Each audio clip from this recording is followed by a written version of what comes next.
other than Ibuka and Bucky Irvin, and both of them missed time. Like Oh, they those lost were in the the. two. You were right. They lost in the divisional round. It wasn't the championship, but and they only lost by 3 points to the Rams because I remember it was on the last drive they lost. But let me see. Continue what you were saying. Bro. But yeah, other than Bucky Irvin and Ibuka, they, the I mean, Abuka is a Baker, pretty good player. yeah, but even both of them, they missed time this year. Like the Bucks team lost to my team. Like it, how worse can it get? Well, once again, I Like understand. I understand what you're saying, but they also lost games they had no business losing. like what they? I mean, I man, no, By the way, it's this was the roster in 2023 when Baker got there. They still had Rashad White. They had Mike Evans, Chris Godwin. Rashad White is benched. No, He I'm was talking about the first year he got there. He was the starter. Chase Edmonds was the backup. Rashad White being your starting running back is crazy.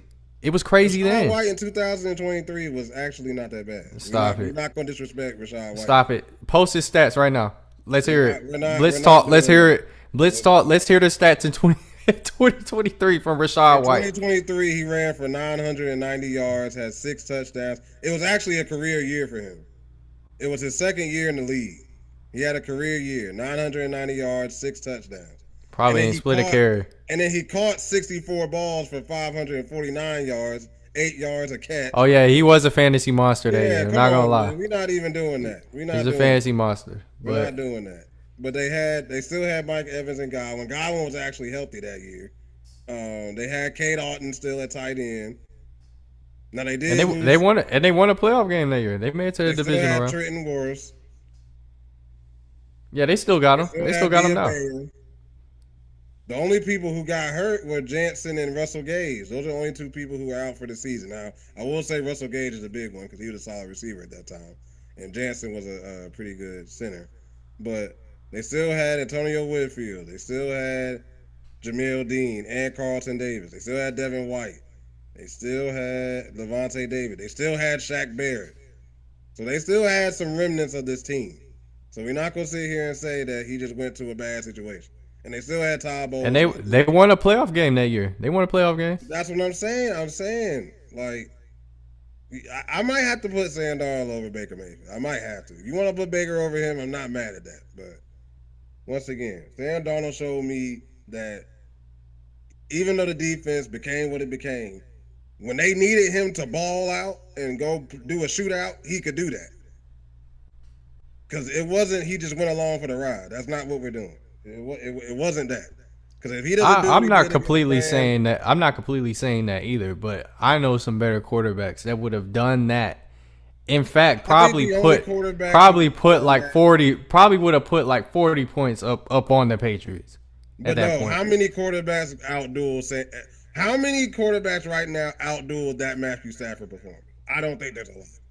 I don't think there's a lot. I think I so. really don't. I think so. If you insert him on that Seahawks team, I definitely think so. I think there's maybe 7 to 8 quarterbacks. Maybe. That's a lot. I mean, I'm not saying that Sam Darnold's elite. Who said that? I never said he was elite. I just said he has to be in the top 10 conversation. He went 14-2 in back-to-back seasons as a Super Bowl winner. The Yeah, only person I'll put him top 10. and he's the only person in his QB class that has QBs that people would probably say are better than him with a Super Bowl. And let's keep it a buck. Josh Allen at certain points has had better teams than the Seahawks team. Lamar Jackson at certain points has had a better team than this Seahawks team. Because let's not get it twisted. This is not an all-time defense. I know people are asking. This is not an all-time defense. They just got 30 put on them by the Rams. We're not doing that. If you are all-time defense, you have to not only dominate in the Super Bowl, you have to also look good on the way there. If you go look at the 2000 Ravens, barely anyone scored on them. If you go look at my Broncos in 2015, we faced in a row Ben Roethlisberger, Tom Brady, and Cam Newton held them all to under 20 points. If you go look at the 02 Bucks, same thing. 85 Bears, same thing. They were dominant the whole entire playoffs. This Seahawks defense was not dominant the whole entire playoffs. They were dominant for 2 games. The Rams put up almost 30 on them and got whatever they want. You Now, the could think Rams you are an elite could. offense. I'm not saying that, but let's just keep it a bean. If you are an elite all-time defense, look what the Legion of Boom did to the 2013 Broncos. That is the best offense in the regular season ever, and they scored 8 points. That's an all-time defense. You have to do something extraordinary to get in that group. I don't think this Seahawks team is in those groups, but it is a great defense. I'm not saying it's not. With that being said, I still think that Sam Darnold has to be in the top 10 conversation. He has to be. Because we got to stop rewarding quarterbacks that don't win. I don't want to hear nothing about no Dak Prescott. I saw someone in the comments saying Dak's better. Oh man, come on. I saw someone in the comments. I'm not even gonna say the person's name. I saw someone say Dak's better. God bless you, sir. He's not. Dak on this team would have done the same, bro. No, he would not have. Dak. I'm had, not, first don't of all, make me Dak protect has had Dak teams with more Prescott. talent. Dak has had teams with more talent than this. I could make a case his receiving core right now is better. It's not just about your weapons. When you have a defense that gets as many takeovers and also scores And guess what? gives The you year that he extra had that defense, they lost and got their butts kicked to Jordan Love.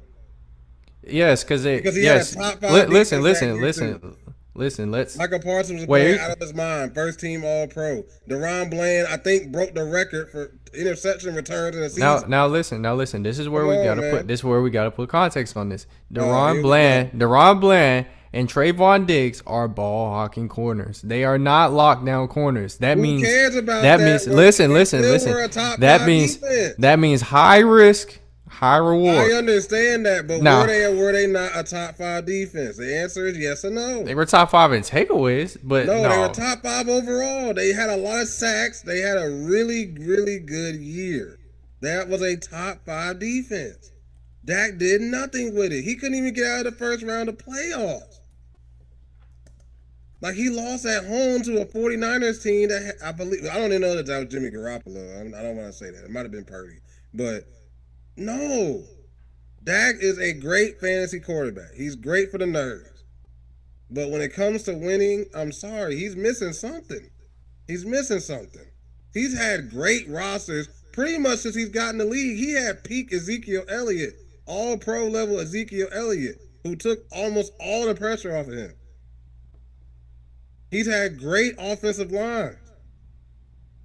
He's had, at certain points, really good defenses. He's always had a great receiving core, because that's one thing Jerry Jones has always spent money on, is the receivers. And now he has CD and Pickens. Hopefully they re-sign Pickens, but I can make a case that's better than what Seattle has. But listen, that only affects Jay Ferguson is better than AJ Barner. But listen, that only affects his immediate stats. If we're talking about winning football, you are not going to win having Deron Bland on the best wide receiver on the other team. You're just not going to win consistently that way. You know what's also going to keep you in the game too, and once again, what does he directly affect? He directly affects the offense. So yes, I get what you're saying about the defense, but guess what? Sam Darnold has had to do this with 2 completely different rosters. He has no, he doesn't know anything about the receivers he's throwing to until he gets into the regular season. You can't build chemistry with receivers just in the short and abbreviated off season when you spent half of free agency negotiating. So you're probably not seeing some of these plays until the off-season program starts. Like, he had no chemistry already built in with his receivers. Dak has been with CeeDee Lamb for, 3 or 4 years now? I don't even know how long CeeDee's been in the league, but, at the end of the day, it's just like, we have to give this man credit, because how many quarterbacks besides Tom Brady have won 14 games with 2 different teams? He did it in back-to-back seasons. Like, we got to stop with this, man. We got to stop. Dak has been in the league for I don't know how long, and he hasn't even sniffed an NFC championship. Hasn't even sniffed it. I'm sorry. We got to stop this. We got to stop, he puts up all these stats. I'm sorry. I absolutely hate the He's had Cowboys. at So least I'm 2 or 3 not good I'm not going to continue this debate. I'm just saying it's more than just Dak. That's the issue with the Cowboys. No, it's but I'm way saying more. the years that they were good enough to win, Dak did not show up. They've had at least 2 or 3 years where they should have gotten to the NFC Championship for sure. And I mean, even in that game with the Packers, Jordan Love pretty looked like prime. And Oh my guess what? goodness! Dak Like, also threw a pick six that completely killed any momentum that they were gonna have. oh, for sure, for sure. I'm not So that's saying what he I'm didn't, saying. I'm saying but he's not playing good that enough. top five defense could have had at halftime. Could have had if they would have kept going at that same pace. Would have got 90 scored on them. Like, what are we Guess what? talking about? You know what also doesn't help when you throw a pick six like in the first 5 minutes of the game. That kills any momentum that you're gonna get back. Because you're already putting your defense now behind the eight ball. Because now the Packers are just gonna say everybody run wild. Because we got a lead now. So at the end of the day, once again, I'm not saying the defense didn't let Dak down, but he let the defense down as well, throwing that pick six. I mean, Like, no. it was an overall just horrible game for But that's sure. what I'm saying. He's the quarterback. So no, we're not letting him off the hook. No. I get tired of this whole, oh, Dak this, that. No. Dak puts up great stats. He's a great fantasy quarterback. Nerds love him. When it comes to winning, though, what has he done? He has not made an NFC championship. The Cowboys have had rosters good enough to get to the NFC championship. They have. We're not going to say they don't. Because I just watched Micah Parsons go from that team and go over to the Packers. And before he got hurt, that team looked like it was going to now be a NFC contender. So that's how he had that guy at one point. And Micah's good enough that he impacted the fortunes of the Packers to the point I had them in Super Bowl conversation. So we're not doing this. We're not doing this, man. I'm tired of we're just gonna give these guys the stats. Oh no, you gotta win. You gotta win. But we can have the Dak and Sandon debate another time. Blitz Talk TV. We're at the end of the road, man. Yeah. The end of the NFL season is here, man. And I'm a grown man, so I'm not gonna cry. I mean, it's not like we're gonna go away, though. We're not going away. We're not doing that. And like I said, I'm a grown man. I'm not gonna cry. I don't think y'all want to hear that. But I am very sad because let's talk, man. We've grown, and that's one thing I just wanted to let y'all know, man. We wanted to do this organically, man. We just wanted to come in here, put good content out, make sure y'all enjoy it, and at the end of the day, we're seeing the growth, seeing the comments, seeing everything, man. We appreciate everyone showing love. We appreciate everyone tuning in. Like I said, we see everything, so we appreciate all of you that tune in each week for Blitz Talk TV. We got some big things coming up. We're gonna see upgrades. You're gonna see improvement. No, we're not a finished product, but y'all are gonna stay on this journey with us, and we really appreciate that. Relic, you got anything to say to the people before we? This ain't gonna be our last time talking. You're gonna hear us. Oh yeah, yeah. You're gonna hear us soon. So yeah, because really, we got a lot to talk about off season, free agency, all that. Yeah, man. we draft obviously, so you'll hear us. But Relic, you have anything you want to say for the regular season end? Oh yeah, thank you for tuning in, bro. And everyone that's watched our growth, that's stuck around, that's left comments, that's supported, that's reposted. You know, we thank y'all from the bottom of our hearts for sure. It's been a great journey. I'm like I love it here. You feel me? I didn't think that starting last season last year. I didn't think that this podcasting thing would even be for me, but like I'm having a great time, and also like we said, these are debates that we just normally have anyway. So hey, we might as well record it anyway. So thank you all for getting a glimpse on what I have to deal with most of the time. But you feel me? It's been a great ride, and for sure, stick around. We are only gonna get better from here, and we got 31 more weeks till NFL football. Dang. Hey, listen, we're gonna keep you updated on the all season and the draft and all that, so you will be hearing from us soon. Blitz Talk TV. We are signing off this regular season. Drop comments on what you thought of this Super Bowl. Follow us on TikTok, Instagram, YouTube, Twitter, all that stuff. Facebook as well. Make sure you follow Blitz Talk TV, man. We will be posting updates soon, man. But once again, we are signing off for this regular season. We appreciate everyone, man. Make sure you drop those comments. We want to hear from everybody on what you thought of the Super Bowl, what you think of the Patriots and Seahawks going forward, and anything you want to see improved on Blitz Talk, talked about on Blitz Talk. Let us know that too, man. Let us know that too, man. We appreciate all our fans. Thank you very, very much. Blitz Talk TV. That was your Super Bowl review.